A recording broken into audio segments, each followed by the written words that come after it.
Today's lesson will be focusing on hydrogen bonds, a type of intermolecular force that still confuses a lot of grade 11s and still grade 12s in their examinations.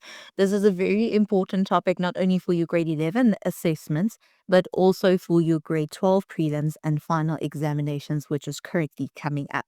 So, in terms of hydrogen bonds, guys, it's a concept that can be very confusing as it sounds like a type of intramolecular force because the moment we're talking about a bond, our brain tends to go toward the thinking pattern of it's a bond, which is something that is existing within a molecule. However, when we talk about hydrogen bonds in the context of intermolecular forces, as I just mentioned, it is an intermolecular force, so it is in between molecules. And in your answer write up, it should be clear that you understand the difference between the two. So let's take this short lesson and just look at what exactly is a hydrogen bond. As you have already probably heard in your classes, it is the strongest type of intermolecular forces that you will be facing in your grade 11 test as well as in your grade 12 assessment. So there are three options within a molecule that can lead to hydrogen bonds. The very first option, as you can see on the right hand side, is if we have OH bonds within a molecule. Again, notice that I'm using the word bonds as I'm now referring to an intramolecular force in a molecule, like the OH bond. Another situation that will lead to hydrogen bonds is an NH bond, again, bond within a molecule.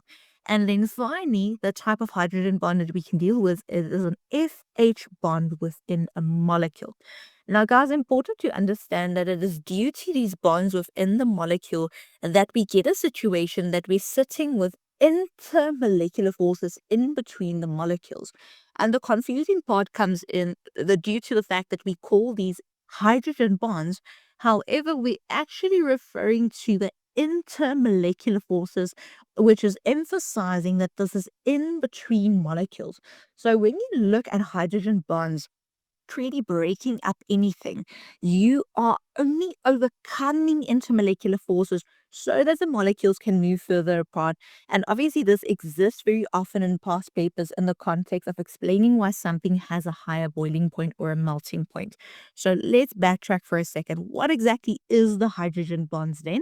It is a very strong intermolecular forces that exist due to these bonds within the molecules, leading to substances having very high boiling or melting points and making the substances the strongest type of intermolecular force. Another really important thing to take note of in this context is if the examination paper is asking you to explain why something has a higher boiling point or a higher melting point, it is so crucial that you understand the difference between the bond within the molecule and the very strong intermolecular force. Because in your write up, you will then be able to refer to the fact that you are not breaking hydrogen bonds. This is a common mistake that many students make, saying that they are breaking hydrogen bonds. And then you will find in your exam that this is marked incorrectly, breaking hydrogen bonds. Breaking bonds. That is not correct, guys, because this is showing a concept error where you don't understand the difference between the bond and the molecule and the very strong intermolecular forces. So when you are ever asked to write up why something has a very high boiling point, and you notice that it has very strong hydrogen bonds, you're going to identify the bond by saying it has very strong hydrogen bonds present. And then you're going to progress to say that more energy is needed to overcome, and notice the word choice, overcome the very strong hydrogen bonds. So the word choice you need to use in this context is not breaking of bonds because you're not breaking something in the molecule.